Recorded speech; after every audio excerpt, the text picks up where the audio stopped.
Qala ta'ala kul qad ja'akum rusulun min qabli bayyinati wa alladzi qultum falima qataltumuhum in kuntum shadiqin. Mun terus nang. Kullu nafsin dha'iqatul maut. Kullu nafsin de saben-saben wong sing bernyawa atau apa sing bernyawa iku dha'iqatul maut iku bakal ngicipi kematian. Ya manane ngrasakno sing diarani mati. Ora kok ana mati mbok. Di mati mboten enten nggih. Mati mboten enten. Kabeh ulama ijma' mati itu ndak ada. Mati ku ibaratun sangka roh sing terlepas sangka jasad. Terus wong darani ngono iku mati, tapi hakikate roh ora tau mati. Mulane sekali sampeyan cara wong akeh mati, itu kan terus didakok kuburan. Cara wong akeh mati, tapi kok kowe malah ngawali kehidupan. Ini ku rupa-rupane berhadapan mungkar nakir. Bariku nak tepak ya raudhatun min riyadil jannah, nak ora tepak ya kufratun mufarin. Ane wong wis mikir warisan. Wis lare seguman di warisan akeh-akeh yo.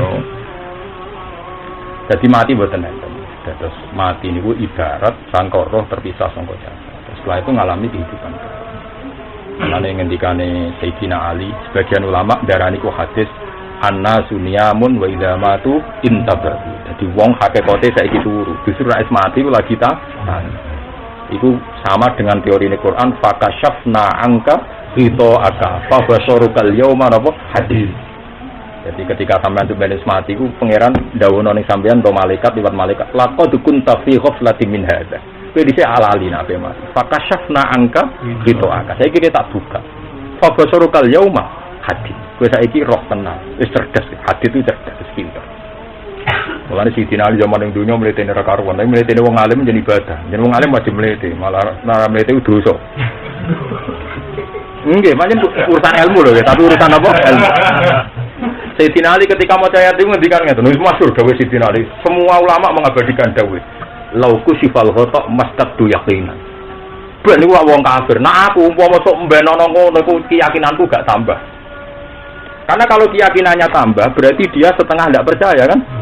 Maka Sayyidina Ali lauku sifal ghata mastaqtu yaqinan. Jadi misalnya Sayyidina Ali kabudut, terus ketemu mungkar nakir. Sesuai yang saya yakini. Mbak ini misalnya mlebu swarga ya sesuai yang saya yakini. Mbok ngliwati siratal mustaqim ya sesuai yang saya yakini. Makanya Sayyidina Ali masyhur ngendikan, aku ra gelem nek ilmuku tambah ning akhirat. Lauku sifal ghata mastaqtu yaqinan. Umpama tutup dibuka, keyakinanku gak tambah. Karena dia yakin betul apa yang dijawabkan Nabi itu benar. Makanya masyhur Sayyidina Ali ngendikan ilmu hakikat maksudnya begitu. Makanya nanti kalau sampean ditakoki marbuka man nabi juga itu kan banyak yang enggak bisa jawab atau yang jawab dengar-dengar. Itu masyhur juga kalau ini yang enggak hadis ya di dunia wali itu. Imam Malik itu pernah ada temannya akrab gitu. Meninggalnya menyusul beliau. Pas takoki mungkar nakir lagi maki-maki. Oleh merantregani wong. Iki ulama zaman ning dulu. Iso mbok takoki marbuka. Itu masyhur sekali di dunia wali. Kalau Rabi Adawiyah malah seru meneh ketika ditanya Marobuka itu dia nenuan Ilahi kula kok ketemu kawula paling aneh sak dunya. Wong jenengan itu zat paling jelas, paling saya cintai mulai zaman hidup. Kok malah niki nembe takok Marobuka. Seakan-akan jenengan itu zat yang tidak diketahui. Wong zat begitu jelas kok lagi apa? Kita. Iki kawula jenengan sik aneh. Barang ngono kok apa? Kita. Barang jelas kok apa? Kita. Makanya cerita-cerita wali itu mungkin nggak ada sanad secara ilmu hadis, tapi mesti ada pembenarannya di umumatil Quran. Ini Dewi Imam Ghazali. Ada pembenarannya di umumatil Quran. Misalnya gini, ala inna awliya Allahi la khaufun alaihim wa lahum yahzanun lahumul busyra. Kalau mereka ketemu mungkar nakir dengan gambaran serem, tentu berarti ada khaufun kan.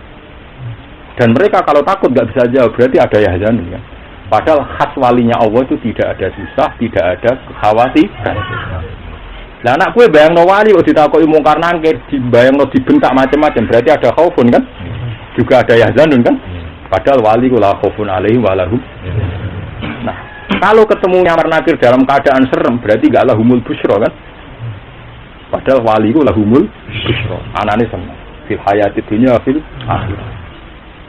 Bahkan nanti para malaikat itu ngendikan nang para wali nahnu auliyaikum fil hayati dunya fil akhirah. Sehingga cerita-cerita ini meskipun Anda tidak percaya karena tidak ada hadisnya misalnya kata Imam Ghazali, paling tidak Anda harus percaya umumatil Quran. Umumatil Quran tentang wali adalah tidak mengalami ketakutan. kita. Meskipun ceritanya tidak harus seserem yang dibayangkan orang-orang sufi sampai kelas mungkar nakir masalah. Tapi memang iya itu nyata. Misalnya tentang sakaratul mauti. Melihat cerita Israel kan serem gitu. Waduh lah, serem kacau. Tapi ternyata Nabi Musa mau diculek kan. Dan itu ada hadisnya. Orang diculek ya jadi cek tenan. Matur pangeran Gusti. Jenengan sebudi ngutus tiang, ngutus kula mateni tiang sing ra kepengin mati. Nyatane pangeran ngendikan Israel, "Ya iku kekasihku kok kono sing sopan." Mari pati didandani mbek pangeran terus kon sing sopan. Maturna Nabi Musa, "Kapan jenengan kersa kapundhut?" Ya pokoke kandhani Nabi Musa enak aja, pokoke apa? Kandhani. Itu artinya ada kan? Itu kan artinya kan ada cerita tentang serunya Israel ternyata tidak berjalan dengan Nabi sinten Musa. Ben sampean ngerti, jadi ada umumatil Quran. Ono spesifik tugasnya mungkar. Ono spesifik tugasnya Nabi apalagi kalau sampean baca di hadis-hadis sahih tentang Israel kan mau kan pernah ngalami disulek Nabi Musa. Lah Israel sing rondok salah itu duga Nabi Muhammad. Mungkin kan diduga Pak Nabi Musa. Padahal Muhammad lebih baik kan enggak sekereng Nabi sinten Musa. Tapi nyatanya Nabi Israel malaikat Israel ketika sowanin Nabi Muhammad itu masyhur di hati-hati sahih. Beliau tidak berani masuk. Ketika kanjeng Nabi badhe kapundhut kan masyhur ngendikan apa tengene Fatimah teng Aisyah. Ini kalau tak warai cerita kematian, kan sampai nak mati rodok tertib ya. Nak mati terguyon. Makanya guyon itu sunai para ulama. Guyon. Jadi kanjeng Nabi bareng yakin badhe kapundhut kurang 8 hari, wakila kurang 16 hari. Itu persis di hadis sahih itu rata-rata bilang 16 hari. Sangka ayat napa jenenge watabu yauman turja'una fihi ila Allah. Kalau dari ayat al-yauma akmaltu itu hitung mawon. Nabi baca ayat itu di Arafah tahun 10. Kemudian Arafah tahun 10. Artinya Dzulhijjah kan? Berarti Dzulhijjah besar, Suro, Safar, Mulud. Berarti 4 bulan. Tapi nak sangka watabu yauman turja'una fihi ila Allah rata-rata ulama bilang hanya 16 hari. Akhiru ayatin nazalat. Kalau di ilmu Quran kan ada akhiru suratin nazalat, ya ada akhiru ayatin nazalat. Nabi carane guyon ngeten, dadi pidato teng masjid Al-Khutbah. Itu Nabi memang luar biasa. Beliau supaya sahabat tidak shock ya. Nabi guyon ngeten. Aro'aitum, saya minta pendapat kalian. Abdun khuyira baina ma inda wa baina inda ma inda. Umpama wong kon milih antarané pilihane Allah mbek milih nuruti kowe milih. Sahabat ya naik. Nah, yang waras nggih milih pilihane pangeran. Lalu itu terjawab. Waben. Jadi Nabi As-Sadiq, apa kamu benar nggih Gusti? Kanjeng Nabi, angger tiyang waras nggih milih pilihane pangeran. Aku mulai tanya dulu iki. Iki wono abdun sing khuyira, yo ono abdun. Nabi ra bilang saya ndak abdun khuyira. Kon milih saiki awor pangeran apa awor kowe? Langsung nangis tuh wah ini jenengan. Tapi kadung jawab mesti milih main Jawa kan. Di sahabat aslinya juga getun waktu kadung jawab. Itu mulai itu sahabat itu enggak ada yang kerja. Tiap hari itu di sofa di masjid cari napa cara bahasa tadi ya tajassus cari ya tetap beritane Nabi kapan kabundut. Kepala Nabi sudah kelihatan gerah karena pernah sholat diikat kepalanya. Itu begitu seterusnya sampai Nabi ketika ketemu Aisyah ya ngendikan si masyhur Aisyah, ya Aisyah abdun khuyira baina ma inda wa baina ma danakum. Aisyah masyhur ngendikan idzan layak taruh ya kanjeng Nabi dikedua bae Aisyah ngulo dibandingno pangeran mesti kalah. Aisyah iku ono wong kon milih antarane pangeran mbek awor kuwe dari Aisyah idzan layak taruh mosok kula dibanding pangeran mesti jenengan milih napa pangeran. Akhirnya walhasil masyhur Nabi terus nimbali Sayyidah Fatimah. Adlono Fatimah. Terus Fatimah rawuh. Nah, ketika Fatimah rawuh itu ketemu orang itu yang enggak pernah dikenal oleh Sayyidah Fatimah. Ketika dekat Rasulullah ditanya, "Kamu ketemu siapa?" Itu ada orang di pintu, gini-gini. Itu Israel. Dia tidak berani masuk sebelum saya izinkan. Dan saya izinkan setelah saya ketemu kamu. Itu artinya Israel ternyata sopan juga. Jadi teori bahwa Israel tidak maju, tidak mundur, pas. Lah tak suruh nasa atau selesai dimudin. Jadi itu memang teori umumatil Quran dan kita sepakat pasti begitu naik wayai. Tapi untuk Nabi Muhammad kan gelem ra gelem ngenteni kan. Gak main suara tetap antri kan. Meskipun umpama langsungan ya ora kaya Nabi Musa kan. Lah ini yang penting dipakai perbandingan. Jadi umumatil Quran itu harus diimani, tapi khususiyah juga harus. Karena ketika ini Sayyid Muhammad, wong kudu iman ning umumatil Quran, tapi kudu iman ning khususiyahe para nabi. Karena kalau sampean ora percaya khususiyah, berarti kaya wong kafir. Di mana wong kafir darani nabi in antum illa basyarum misluna. Kowe kaya manusa persis kita. Tapi nak kowe darani nabi berlebihan yo kaya wong Nasrani, la tutruni kama atrokut an-nasor. Kowe berlebihan nyifati napa sampai kaya pangeran. Lan ning burdae kok edae ngidolakno nabi cara burdah kan dak madda'atun nasara fi nabi ini wahkum bima syi'ta madhan fihi wa tahlimi.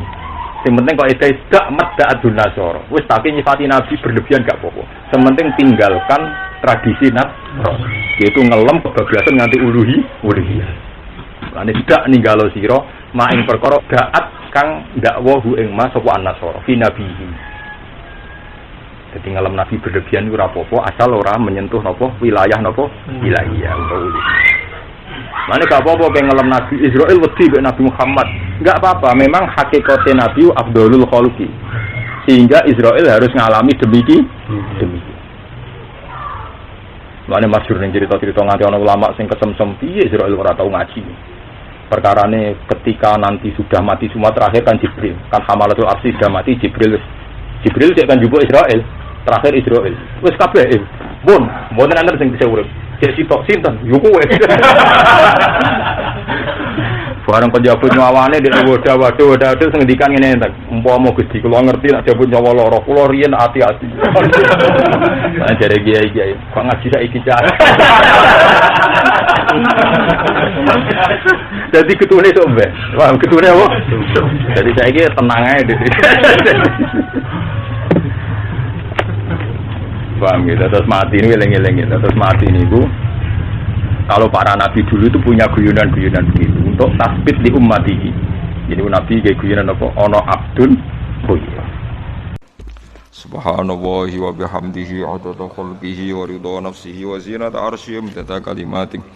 Subhanallahi wa bihamdihi adada khalqihi wa ridha nafsihi wa zinata arsyihi midada kalimatih. Subhanallahi wa bihamdihi adada khalqihi wa ridha nafsihi wa zinata arsyihi midada kalimatih. Subhanallahi wa bihamdihi adada khalqihi wa ridha nafsihi wa zinata arsyihi midada kalimatih. Subhanallahi wa bihamdihi adada khalqihi wa ridha nafsihi wa zinata arsyihi midada kalimatih. Subhanallahi wa bihamdihi adada khalqihi wa ridha nafsihi wa zinata arsyihi midada kalimatih. Subhanallahi wa bihamdihi adada khalqihi wa ridha nafsihi wa zinata arsyihi midada kalimatih.